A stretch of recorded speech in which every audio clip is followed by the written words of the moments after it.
It's the Kick and Snare Podcast. Let's count it off.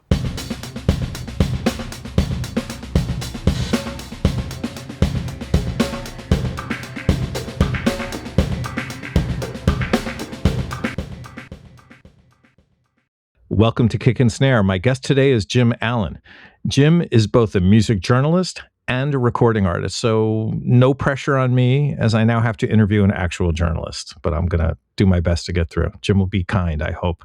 So Jim's writing has appeared in Rolling Stone, Billboard, NPR Music, Mojo, Bandcamp Daily, Rock and Roll Globe, Please Kill Me, and many other places I'm sure are not listed in his credentials, but excited to have him here. This should be fun. Jim and I will talk about both sides of his dual career and how his latest album, Maybe Things Will Be All Right, came to be. So, welcome, Jim. Thanks. I hope my intro was okay. Yeah, I think it could double as my obituary one day. Good. You know, it's funny you bring up obituary. We'll get to this later, but I noticed themes of existential themes in some of the lyrics in the new record, so I want to get into that. So let's get into this. You are going to do what I imagine are many interviews about the record itself. And your idea when we discussed this was to focus on sort of the dual nature of your career, which is obviously anybody who's watched or listened to any of my episodes understands that that is a recurring theme in the Kick and Snare podcast. So I'm excited to do that. This one is a little unusual in that other than Gary Geller, yes, go back and watch the Gary Geller episodes if you're interested. You are probably the person I've known the longest of all the guests that I've had. So we actually have some history. We go back a ways, as they say. We worked together at a company called Muse. I worked there twice, so I won't get into all those details. I think you only had one stint, if I'm not mistaken, which is fine. A long one, good. So for anyone listening who doesn't know about Muse, this is M-U-Z-E. The company doesn't exist anymore, but it was a very cool company, and I'm hoping that you could do the 30-second version on who Muse was. It could be longer, and what you did there, because I think it's an interesting sort of setup to not only how we know each other, but your career and where it is today. Yeah, it was basically a music database that licensed its information to music retailers, and it had the aim, at least, of it was to be comprehensive in providing kind of the hard discographical information about every available album, and also some editorial coverage. So there would be write-ups for obviously not every album, but a decent percentage of them. And that was ultimately what I became involved in. Right. I ended up being the editor of those. Right. So while many people at the company were essentially, I don't even know what the right word is, collating, putting together all the sort of objective information about a record, its UPCs, its track listings, personnel, whatever was on the line, maybe not the liner notes, but everything that was on the packaging, et cetera. You were focused on more editorial type writing. Is that right? Yeah. Got it. So when you were at Muse, were you already writing for other publications? Because I wasn't there, I think, when you got hired, or I didn't know that history, or did more of the journalism come later? Help us understand that time. Yeah, I had done a bit of it, yeah. But it was after that that I started to do it a lot more. Good. I started freelancing for other places while I was still there. Got it. Okay. So you're a music journalist. You've also been an artist for as long or longer, as I understand it, right? Longer, yeah. Longer. So there's a duality theme here. Maybe that has sort of a negative connotation to it, and I don't mean for it to, but you live in these two worlds, which in some cases might be seen as they're codependent, but they're interdependent is a better word. But they're also codependent is pretty accurate, though. Yeah, I guess I could see that too. But also, in some ways, they can be I don't want to say adversarial, but on other opposite ends of the spectrum. So I'm curious, as you've been writing about other people's music for major publications, you're a real journalist. When you're out there working with other artists to understand their records, talk to them about their careers, et cetera, researching historical topics and otherwise, are the people you're dealing with aware of your music career? And do they take that into account when they're talking to you? Generally not, because 99% of the time I kind of keep that out of it. Okay, so they don't know, and you're not bringing it up. Right. Yeah. I unless it's somebody that I already have some kind of history with, in order to kind of keep things as clean as possible from my perspective, I try to remove myself from the equation as much as possible to a certain extent, just we're focusing on them. And so, yeah, I usually don't tend to bring it up. Got it. Because I think in some ways you would have some advantages, right? So if we'll do this interview today, and my music theory knowledge is minimal because I'm a drummer and I understand timing, but not much more than that. So I understand, drum notation, for example. You're in a position to say, hey, why did you choose to go to that key at that point in that bridge, for example, in a way that I imagine many music journalists would not be able to do? Does it give you an advantage, whether you disclose it or not? Are you able to bring that sort of understanding into the process when you're interviewing others? Sure. Yeah. I would say so. Okay. Just curious about that one. So when you sit down to review an album, for example, and I realize that's not all that you do, but if you're reviewing a record or really trying to take in somebody's work, I think you've sort of answered the question to a certain degree, that the songwriter part of your brain may be processing things a little differently than somebody who's strictly a journalist or critic would do. Are you hearing it that way? Are you hearing things like, oh, they went to that chord change instead of that obvious one? Or, do you sort of put that aside while you're writing? Does it come into your thinking in that way? Oh, yeah, absolutely. I mean, it's all kind of one thing in that sense, the same head that I'm in when I'm, I think probably the third sphere is being a listener, just being a listener. Sure. And so if you you can kind of divide it up into what I'm doing from a journalistic perspective and what I'm thinking about from a musician's perspective. Mm-hmm. And kind of overarching is just from a listener's perspective, right. From a music lover's perspective, whatever you want to call it, because that's where it all comes from. Sure. Before I ever even thought about making music, let alone writing about music or other people's music or anything like that, it all came from being a listener and being a music lover and experiencing things in that way. So that's kind of the portal that it all comes through. That makes sense to me. Yeah. We all start as listeners, I guess. And so that would be sort of the foundational perspective I imagine anybody would take. So what about the reverse? does the critic in your head ever get in the way when you're writing songs?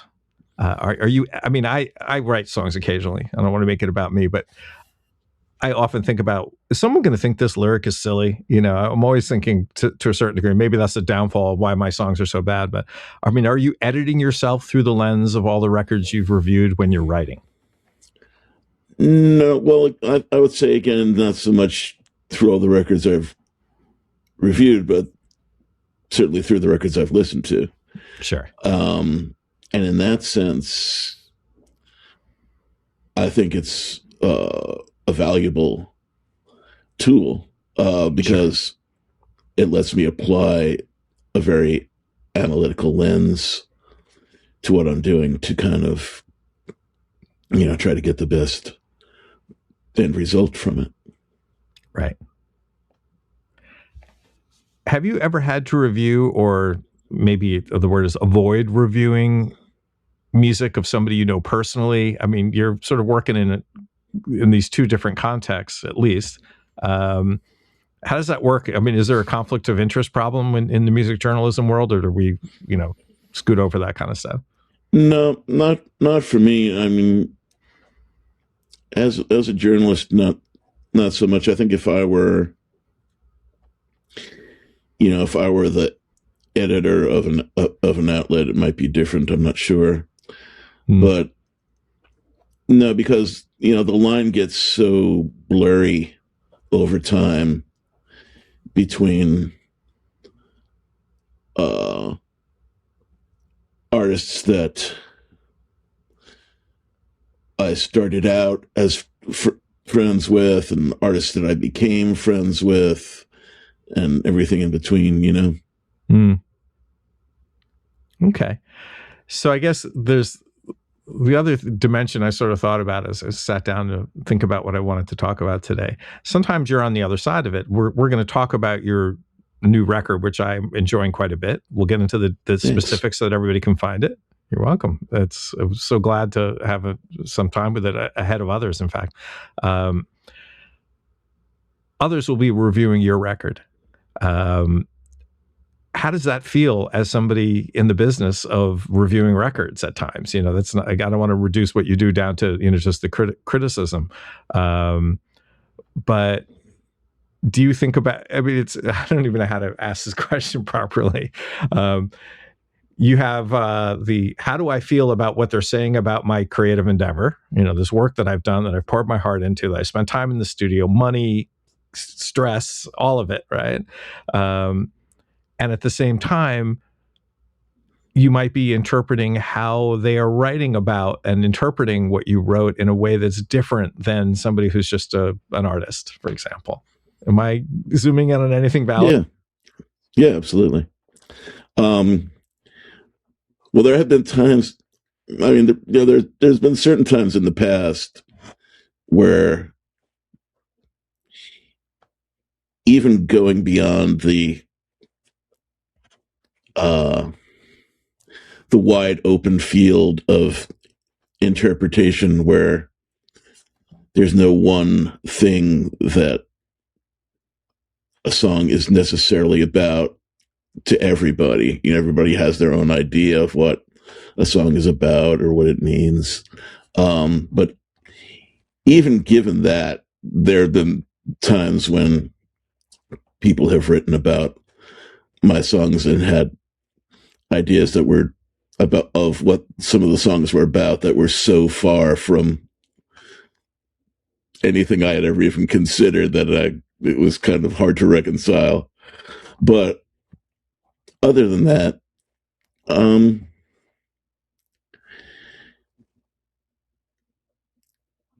you know, when I write about an album, the whole purpose is obviously not for, or when anybody writes about an album, they're not, this might sound like an obvious thing to say, but they're not writing about it for the artist. They're writing about it for the potential listeners. And from my perspective on trying to get out what I think is important about it, or reasons that I am enthusiastic about it, or things that artist is doing that I think people should know about or would be excited by. And it's also not, this might be a good time to mention one of the distinctions that I like to make in writing about music. People toss around kind of interchangeably the terms critic and journalist when they're talking about music writers. And I, across the board, have always preferred journalist, because critic to me has this certain connotation of judgment that I'm very uncomfortable with, because you can't judge art. You can't make, even though some people do, I feel like you really can't make objective statements, qualitative statements about art. And that seems to me to be what is implied by the critic. Whereas the journalist, like I said before, is just somebody who's passing along the information, telling you what's going on with this person, what they're doing, and, why, and maybe why they think you should know about it, or what you might be interested in. And in that sense, I've also, over time, this certainly wasn't always the case, but at my advanced age, in my dotage, as it were.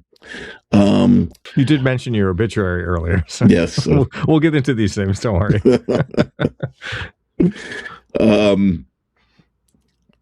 I've come to a point where I've heard this said by other people before, that,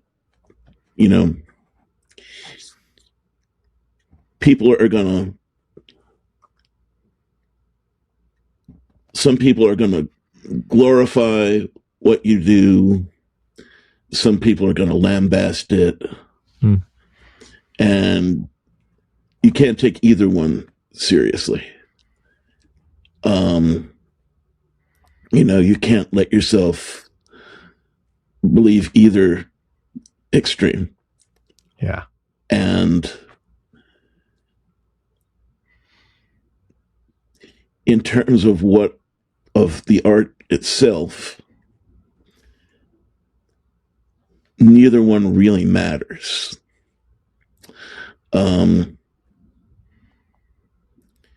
To what I'm doing. You're going to do it either way. I'm going to do it either way. And I know I'm certainly, by this time, having, decades of work behind me, I know what I'm going for. I know where I'm coming from. I know what I'm trying to do. Mm-hmm. And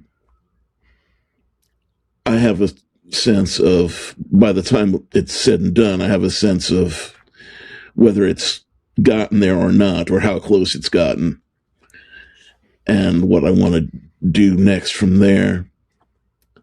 So, obviously I'm happy when people feel positively about it, but, and if somebody writes something really nice about it, I'm very appreciative. Sure. But I'm not hanging on that in the same way that I'm not hanging on negative attention. Right. That's very, very interesting. I'm thinking through my own sort of experiences as a drummer and an occasional songwriter and things like that. And I've had to sometimes warn people I've played with that we can't judge our success or failure based on the accolades from our what we call the obligated fans demographic, the obligated friends group that has to come to all our shows, right, and then tells us afterwards that they thought it was great. That's nice to hear, of course. But when a stranger or somebody from one of the other bands on the bill comes up to you and tells you that they loved your playing or, a song you sang or whatever, to me, that has greater weight. And it's very tempting to suck up the positive attention from people who have a well-intentioned but nevertheless skewed perspective and motivations, And especially the more, I mean, on like I said, on both extremes, both ends of the spectrum. That's true. And especially, for as much of a student of music as I've been for my whole life, I've seen so many examples of, and continue to see, like, not that long ago, maybe a year or so ago, I forget, I was reading the memoir of Mike Campbell, the guitarist from Tom Petty and the Heartbreakers. Mm-hmm. And in the book, he talks about how when Tom Petty made Full Moon Fever, which was obviously one of the, I don't need to tell probably anybody who's watching this about Full Moon Fever. Right. And if you do, go get it and listen to it, or in whatever fashion you like. Yeah. And Mike Campbell was heavily involved in it as well, in the playing and production, mm-hmm. and or recording. And he says in the book that when Petty first brought it to the label, they didn't want to release it because they didn't hear a single. Right. How many record tracks are on that record? And how many of them were singles? Almost all of them? Crazy. Big singles. Stuff like that. Yeah. Whenever we're talking about the crossing the line between art and commerce, things get weird. That's for sure. Yeah. But I mean, just in general, sort of subjective assessments. I hear you. So I think this is a good point for us to transition to speaking about your latest album. So the record is called Maybe Things Will Be All Right.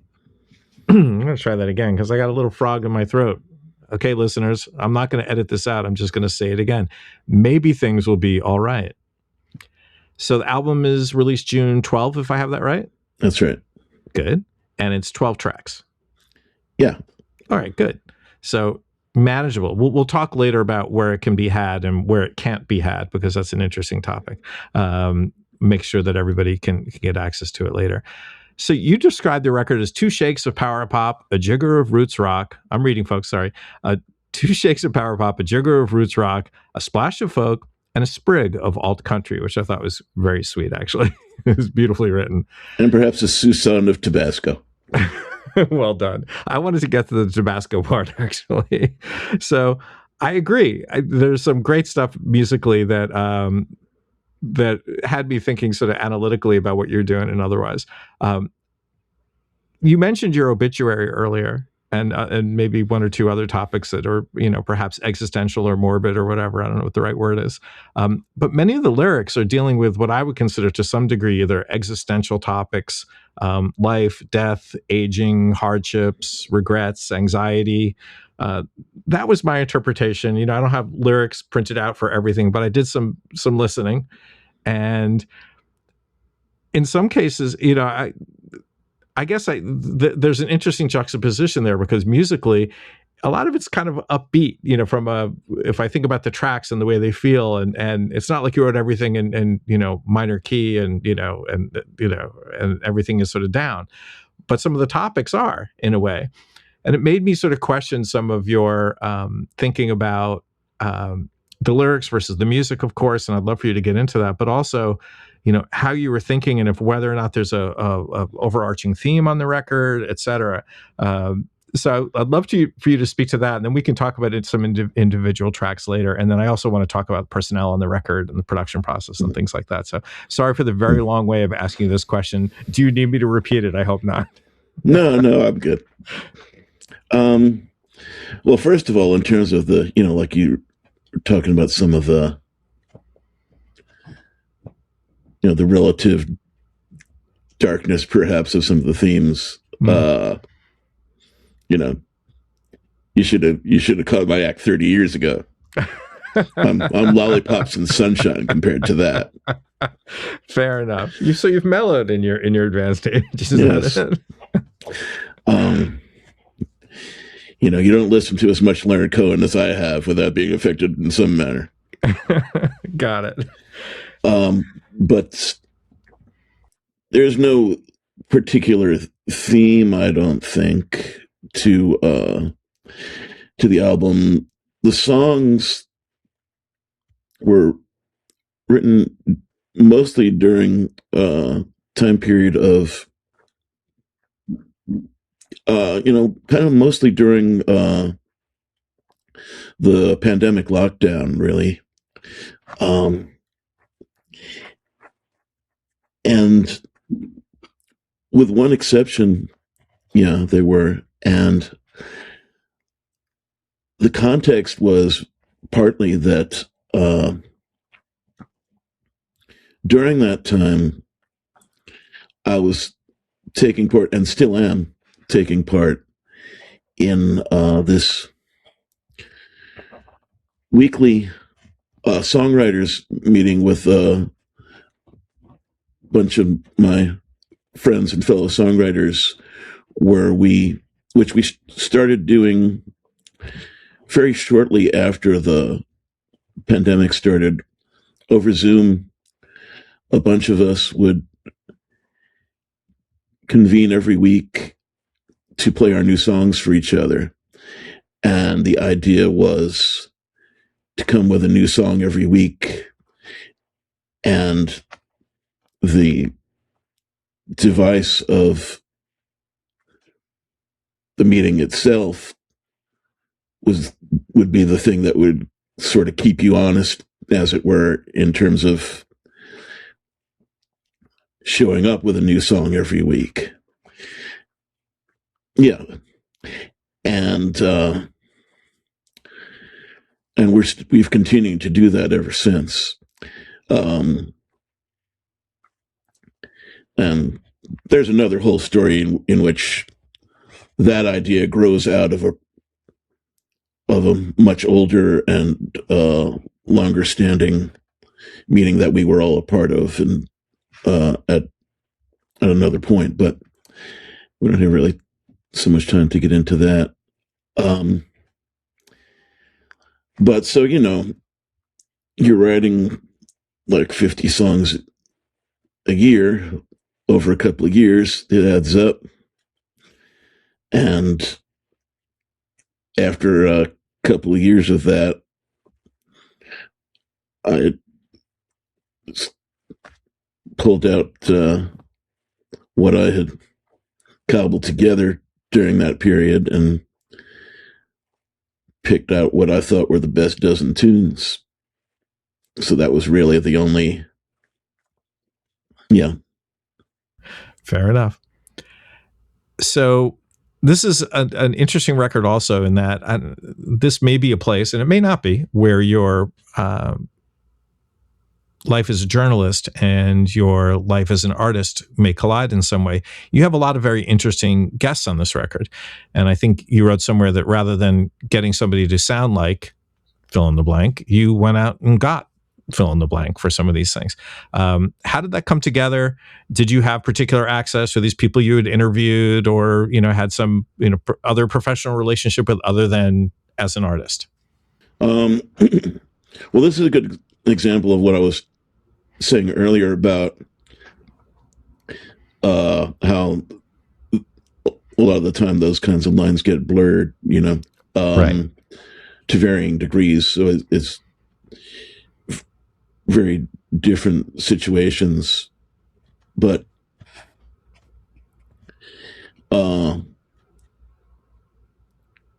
we had the core band for the album, which was Matt Applebaum on guitar, Paul Foglino on bass, Steve Goulding on drums, and Charlie Roth on keyboards.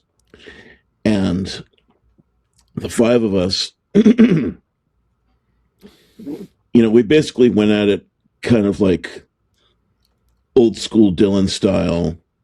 And I am going to be coming back around to your actual question in a second. No, so this is good. Keep going. This is exactly what I want.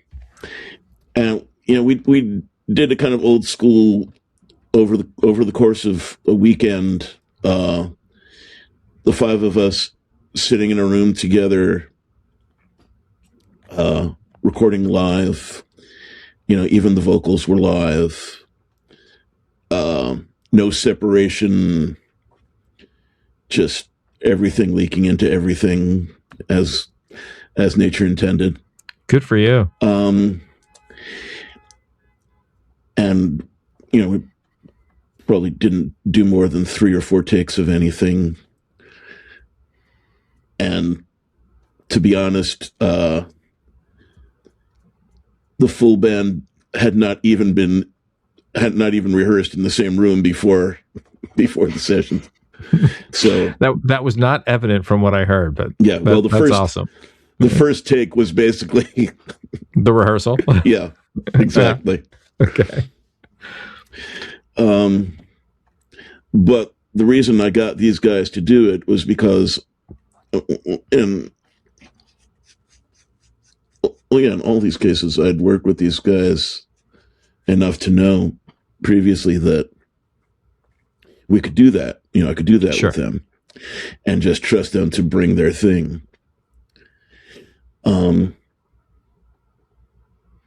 I don't have to be saying, I want you to do this or that. I just say, this is the song, Right. There's enough shared context at this point that you guys can put it together quickly. Yeah. But that's not where you stopped either, right? So you brought in some other people from the outside, which is definitely something we should talk about. But even in that core group of guys that I've been friends with for a long time, the drummer Steve Goulding is a very well-known and well-respected drummer who's been,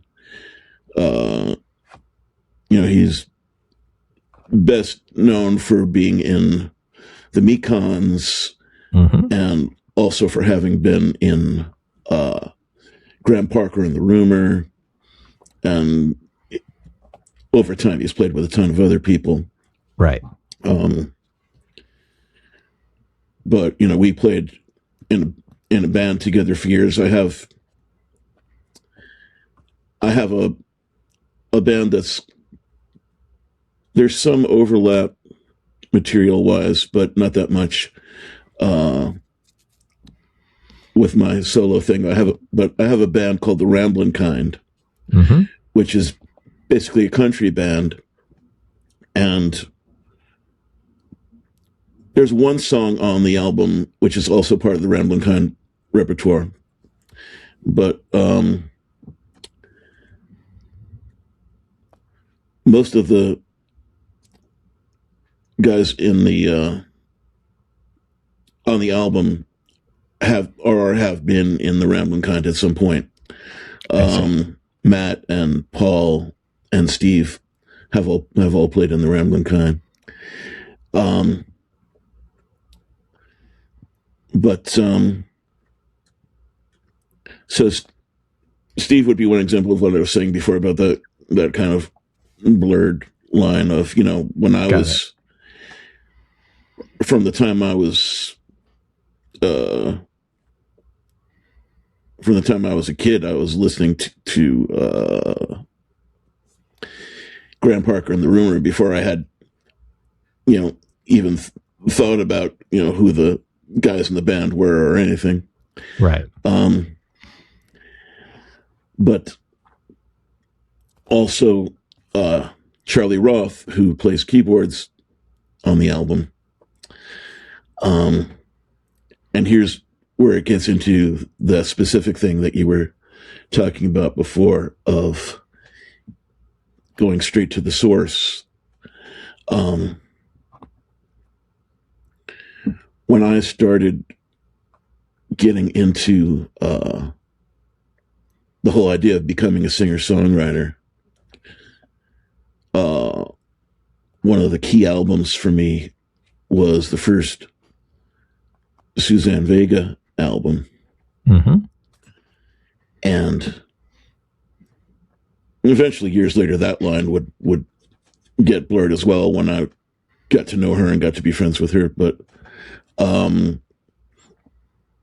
at first, just being a teenager, hearing that album come out, and one of the things that really appealed to me about it was that, on the one hand, early on, I was into the whole idea of being a singer-songwriter and, being this sort of contemplative acoustic guitar wielding troubadour. Were you wearing a beret or anything, or no? No, but I might as well have been. Got it. And at the same time, I was always really into synthesizers and electronics and things. And I played synthesizer before I ever played guitar. Oh, I didn't realize that. Yeah. And one of the things that I loved about that record was that the way that these synthesizer parts were weaved very subtly and artfully into some of the arrangements. And I listened to that album as like I said, as a teenager, and back in the days of, not that we aren't still in the days of the vinyl LP, but back in the days of the vinyl LP, as one would do, I would sit and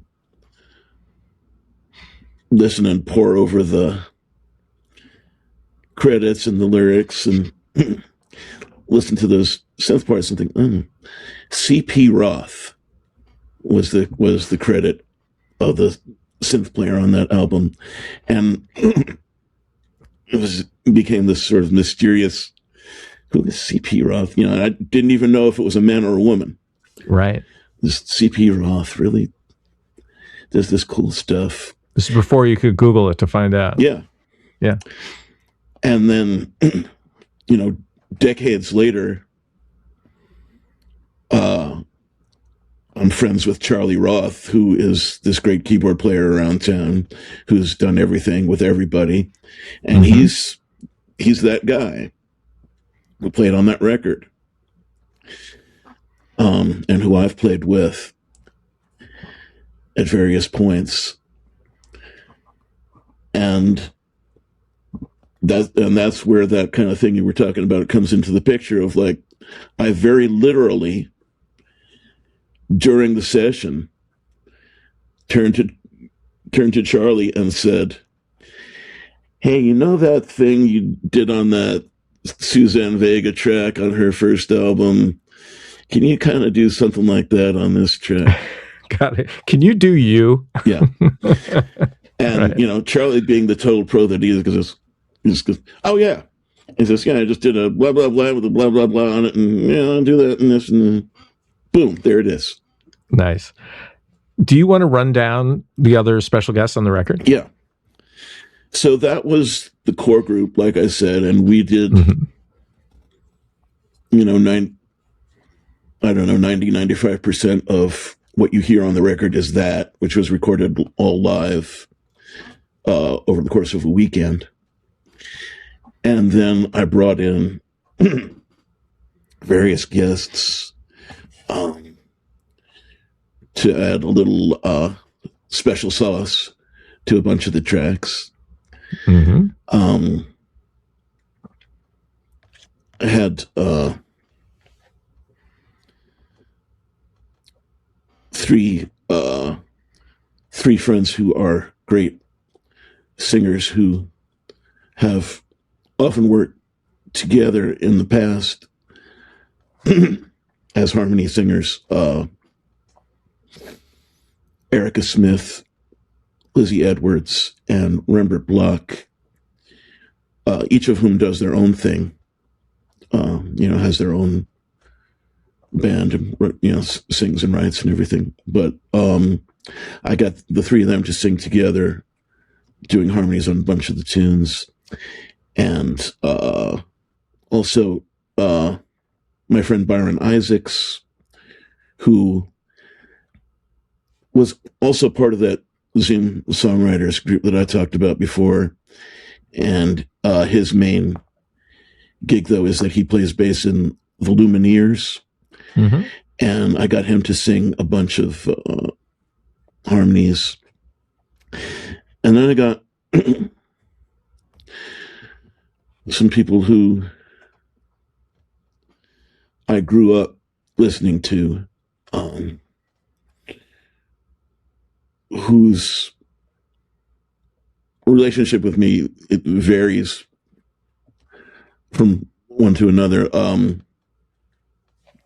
Richard Barone, who is and was the singer and guitarist and songwriter for the Bongos, who started out in the 80s as one of the great kind of power pop / new wave bands of the era, and who still play occasionally. Right.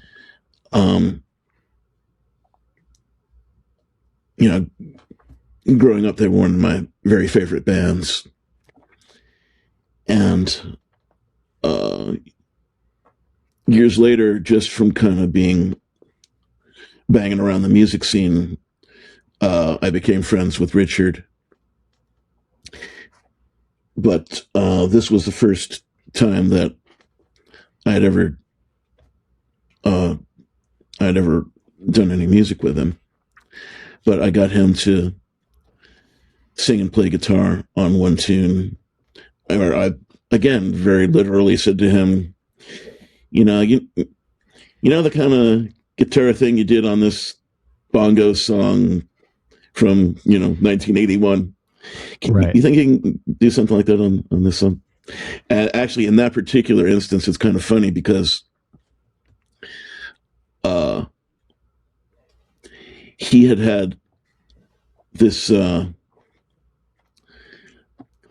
guitar effects maker had made a guitar pedal that was specifically inspired by the song that I was asking him to recreate the guitar sound from. Got it. And he was using it at that point, and it was named after that track. That's cool. And so he pulled that out, and maybe not the first time he's been asked for it. Yeah. But and he sang on the tune, and it came out great. It's a song called "In a Cave." Got it. And yeah, another band that I grew up loving that was part of that same kind of world of early 80s East Coast new wave power pop stuff was the DBs. And Peter Holsapple was one of the two singer guitarists in that band, the other one being Chris Stamey. And, I had interviewed Peter a couple of times for, I guess, mostly for solo stuff that he'd done, or, and maybe for like DB's reissues, stuff like that. Right. So I knew him a little bit, but well enough to get in touch with him and ask him, hey, I'm doing this record, and here's a demo of this track that I was wondering if you would play on, and he did. That's great. And it made the song. His guitar and his voice on that track made the song, and I loved it so much that that became the title track of the album. Maybe Things Will Be All Right. Neat. And there were a couple of other guests who kind of came from a very different musical world. My cat is visiting. Sorry, everyone. Oh, sorry, hey. Jim. He's making noise. Let me let him out. This will be the sound of me letting the cat out of the room. Go you. Usually I don't let him in, but he looked so comfortable sleeping there. I didn't want to disrupt his nap. You let Sorry the cat to out interrupt. of the bag. Like I was saying before, I was always really into synthesizers and electronics and stuff. Mm-hmm. And also really into 60s psychedelia. And there were a couple of 60s bands who were really pioneering in combining electronics and psychedelic rock for the first time, which were the United States of America and Lothar and the Hand People. Right. And both of them, USA only made one album. Lothar and the Hand People made two. But the USA album and the first Lothar album have always been among my all-time favorite albums. And but even by the time that I started listening to those records in the 80s, they already seemed to be like from a distant world, this 60s world. Right. So they took on this almost mythological type of quality to me. I could understand that. But I had this one song for the album in which I had this strange vision of assembling this sort of electro-psychedelic dream team of getting Dorothy Moskowitz, the singer from USA, to sing harmony, and Paul Conley, the keyboard player from Lothar and the Hand People, to play synth. And Paul Conley was somebody that I had interviewed before, because I had written liner notes for a couple of reissues of stuff by that band over the years. And he's a really nice guy, and I got in touch with him. He said, sure, I'll do something. I love that. And I did not know Dorothy Moskowitz at all at that point. But my buddy Mike Fornatel, who is a great singer and guitar player who's done all kinds of things with all kinds of people, had done some stuff with her and knew her. And so I prevailed upon him to put me in touch with her. And she turned out to be super nice, and she agreed to do it. And, interestingly, after that initial experience of working with her, we stayed in touch and wound up becoming great friends. Very nice. But the two of them played together on, I mean, they didn't play together literally, but they both recorded parts for that one track. Which track was that? So a song called Where I Am, which, interestingly enough, there's no guitar on that song. Instead of guitars, it's two ukuleles. It's me and Matt both playing ukulele together. Love it. But it's overlaid with these kind of ominous electronic sounds and Dorothy doing this great kind of arch, idiosyncratic vocal harmony. That's cool. I love how that came together. So I wanted to talk about Maybe Things Will Be All Right, because that was the entry point for me to the record. And I'll play that track after we talk about it a little bit. So it's interesting in that I could see, if you think about the lyrics to the song, with lyrics like, maybe I won't crack up, maybe I won't break down, maybe the worst is past, et cetera, et cetera.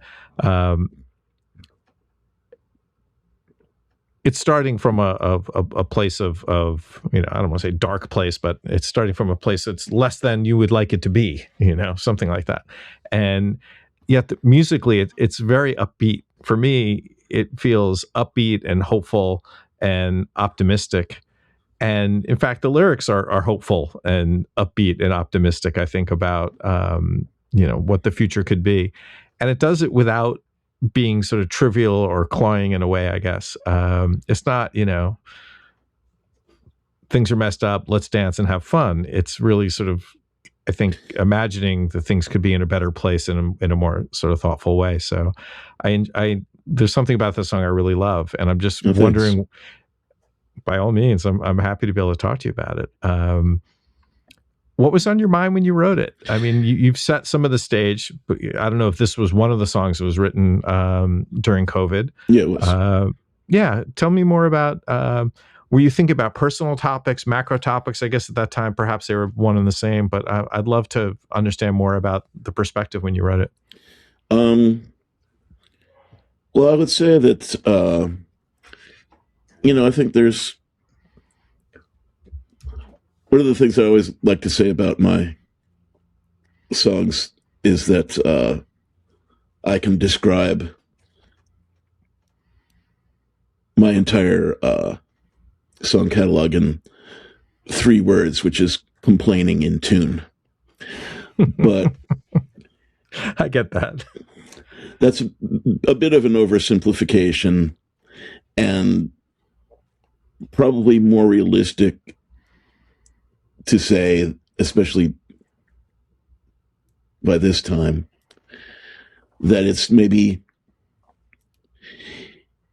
90% complaining and 10% trying to make either myself or somebody else feel better. Understood. And this song kind of falls into that latter category, I would say. I get that. I was wondering, given the context and some knowledge of your other work, I made a note. Should I be taking this at face value, or is it ironic? And I guess you've answered that question. But I'd love to have you answer it again.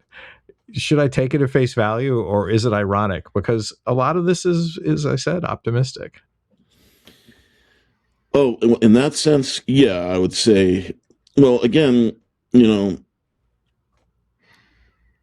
every person who hears it is going to bring their own interpretation to it. Mm-hmm. And so everybody might have a different percentage of earnestness versus irony that they ascribe to it. But yeah, for me, from the perspective of writing it, it was 100% face value. Got it. Okay. Thank you for that. It makes me feel better for completely falling for it. I didn't want to feel like I was duped by your, being tongue in cheek or whatever. That's great.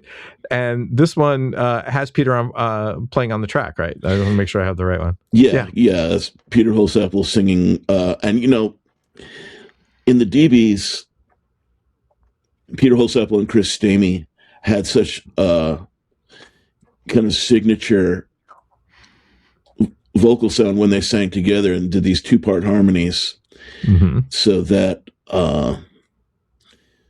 that Holsapple harmony, it has a real signature sound that he brings to it, and the riff that he plays and the solo that he plays, to me, they really cement the whole thing. Well, it's a cool track. So what I think we should do is set it up. So we'll play that one now, and then we'll come back and talk about another track. So here we go. Title track from Jim's latest album, Maybe Things Will Be All Right.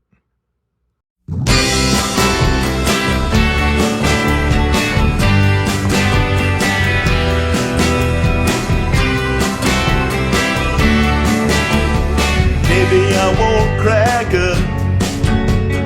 Maybe I won't break down. Maybe the worst is past, and all of our dreams won't drown.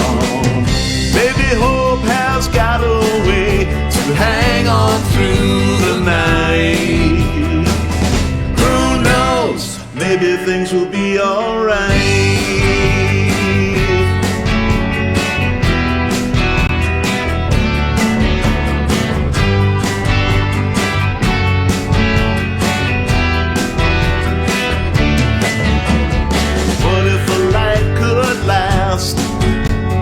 Longer than darkness dared. What if the thing you fear is really just being scared? Maybe there's a reason not to wrap yourself so tight.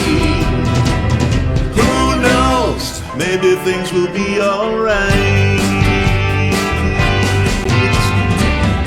Every single story's got a million ways to end.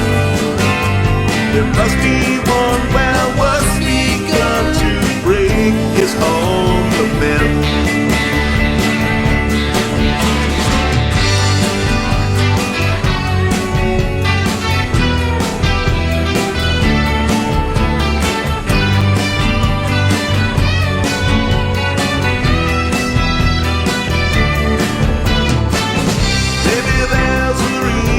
Not to wrap yourself so tight. Maybe hope has got a way to hang on through the night. Windows can open up to breathe the light. Blood flows according to your appetite. Who knows? Maybe things will be alright.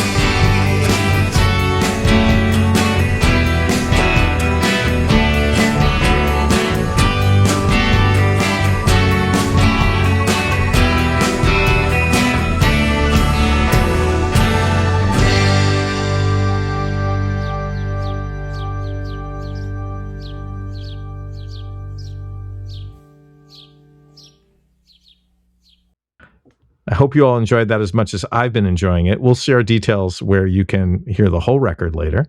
But I want to talk about it. One other track I think we have time for, because there are a couple other topics I want to touch on. And we all know that we're living in an age of short attention spans, and we don't want to make this go too long. Underground jumped out at me also. Tell me a little bit about that track, and then I'll kvel, as we say, at least as some of us say, about some of the lyrics that I really enjoyed. Well, that one, I'll say there's less of a literal interpretation to be made, at least from where I was coming from. I was thinking more about just a combination of a particular kind of mood and imagery, and just kind of getting into, I mean, I'm sorry to be vague, but it's okay. I mean, there's references to cinema and, living underground, which, could be interpreted a few different ways. I just personally, I thought that there was very interesting, wordplay is the wrong word, just interesting and fun lyrics. And I'll read a few of them out loud. Scores of stalactites have turned into track lights, keeping the party alive. Like, that just to me, made me want to visualize what you were talking about in a real way. The mood is a thriller. The mix is a killer. Only the dead will survive. That's cool stuff. But I have to say, the one that really, really jumped out for me, ribcage marimba, snake tooth kalimba, they make unbreakable sound, or unbreakable. I may have the last part wrong. And unbreakable sound. And unbreakable sound. But that's cool. Like, I can think of cartoons when I'm a child, the idea of the ribcage marimba. That's exactly what I was thinking of. Yeah. That's very cool. And the fact that you're able to use marimba and kalimba to rhyme in a lyric is just worth the price of admission alone. So there you have it. That's my own take. Yeah, that's exactly what I was thinking of at that point in the song. Just kind of this, like these, the black and white cartoons of these sort of surreal images of, somebody playing a skeleton's rib cage like a marimba and things like that. Love it. So I want to take just a couple of minutes. We'll again share more information about the album so people can listen. But I want to talk to you about just, quickly, we should do a short version of this. What is the reality these days for people putting out a record? I was fortunate enough to have an interview recently with Molly Newman, who's the president of CD Baby. So she's very much in the business of indie distribution, and also an artist herself. If you don't know Molly, go look her up. But she was talking a lot about the complexity of self-releasing music and making it go these days. And I'm wondering, you're you don't work at a label or a distributor or whatever, but you have to deal with the business side of this, industry in a lot of ways. And I'm just sort of curious as to what it's like for you living that DIY path, and, traveling that DIY path would be a better way to put it. It's a grim tale. This would be the other 90%, right? Back to that. Okay. Well, at the level that I'm working at, which is like, under the underground. Right. Which makes you extra cool. Let's not forget. Sure. We'll go with that. Thank you. I think you're allowing me that license. But yeah, at the very humble level that I'm working at, it's kind of simultaneously simplified and complicated, because on the one hand, especially these days, existing technological platforms being what they are, it's never been easier to make and release a DIY record, or to kind of have it disseminated into the world. Sure. But at the same time, it's probably never been more difficult to get attention for it. Right. Yeah. Because things are so fragmented and diffuse. Right. I guess the audio metaphor I would use, I think it's the right way to put it, is that the signal to noise ratio has gotten so the noise floor is much higher. It's easier to make that signal, but the noise floor is so much higher. Exactly. Than it ever was. Yeah. Well, I'm glad you're still doing it. And I know you're doing it for yourself more than for others, right? You know, it's not about what you've made it clear. It's not about what other journalists might think about it. So, yeah, but you know, I do want people to hear it. I mean, indeed. You know, I do it because I can't help but do it. Right. You know, I get that. But, and, you know, I long ago disabused myself of any notions of making any real profit from it monetarily. Understood. But I make, you know, I reap a great deal of benefit in other ways. Right. As do we from your art. So thank you for that. And, you know, that's also dependent on, yeah, I do it for myself and I answer to myself artistically, but I also don't want to be, you know, I don't want to have to be answering the old philosophical question about the forest falling in the tree and does it make a sound, you know? Right. Well, you also don't have anyone asking you unless you are, where's the single? Right. But, you know, I want people to hear it. I don't, you know, whether I, you know, make any money off it is not the concern, but whether I want as many people to hear it as possible, that's all I want. Sure. That makes sense to me. So before we go, I want to give you a chance to shout out the places and the ways that you want people to access your music. But I have a selfish question. Maybe it's selfish, or at least self-serving. What question should I have asked you but didn't? I don't know. Maybe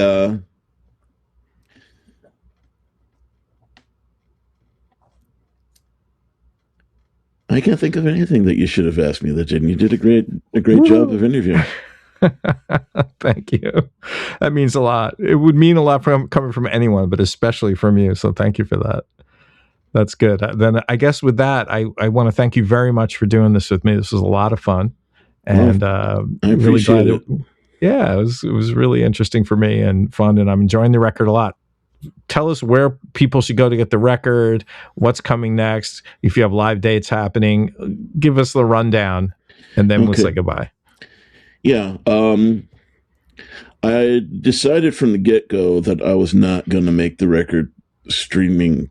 I'm not going to make it available on the usual streaming platforms, and especially not Spotify, for reasons that I don't imagine I need to. No, I think most of us can imagine. Yeah. To anybody, the evils of Spotify. Whereas I feel the opposite about Bandcamp, and that is where it will be available, both as a download and as a CD, because yes, I do still believe in the CD. I'm a diehard. Me too. We're sitting among about 4,000 of them in our apartment, so I know you're probably way ahead of me. Yeah. I would have pressed up vinyl too, but frankly, it's too expensive. Yeah, it's kind of crazy. Not only is it too expensive to press up, it's so expensive to press up that you have to charge more for it than I would want people to ask people to pay. Any live dates coming up? Yes. I'm actually going to be doing a really special show, which is going to be two special events in one. It's going to be an album release show, and it is also going to be a celebration of the 30th anniversary of my first album, which was called Weeper's Stomp, and which came out in 1996. Cool. Yes, I'm that old. And I'm going to be performing both of those albums in full at the show. It's going to be on July 12th. It's going to be an afternoon show. Speaking of being old. So bring the parents and the kids. Yeah. And get home at a reasonable hour for bed. Nice. It's going to be at a place in Park Slope called Young Ethel's. Oh, right. I know Young Ethel's. Very good. I'm going to have to relearn some of the songs from my first From album. 30 It's years going to be ago. interesting. You mean you don't travel with a big teleprompter like somebody like Springsteen does or whatever? All due respect to Bruce, when you have a big catalog over a long period of time and you're aging, it's got to be hard. If I'm off book, I'm off book. Got it. Good for you. That album is actually out of print. Maybe I should make that one available on Bandcamp too now. Why not? But all of what I have available is available at jimallen.bandcamp.com. Okay. I'll also share these links in the show notes and things like that so people can find you wherever you want to be found. Don't give them too much information. They'll show up at your door. At least I hope that they have that inclination, but don't actually do it. That'd be creepy. That'd be creepy. Yeah, we could hang. Well, apparently you hang with all sorts of people who are now fans or will be fans. So that's good stuff. So I want to thank you again for joining me. This was a lot of fun to do. And thanks, man. I appreciate it. Yeah, it was my pleasure. And go out there, listen to Jim's music, go see him play live, and read everything he writes, both from the perspective of a journalist and or a writer, and or a songwriter, by all means. So go out and listen to Jim. Thanks for coming. Thank you.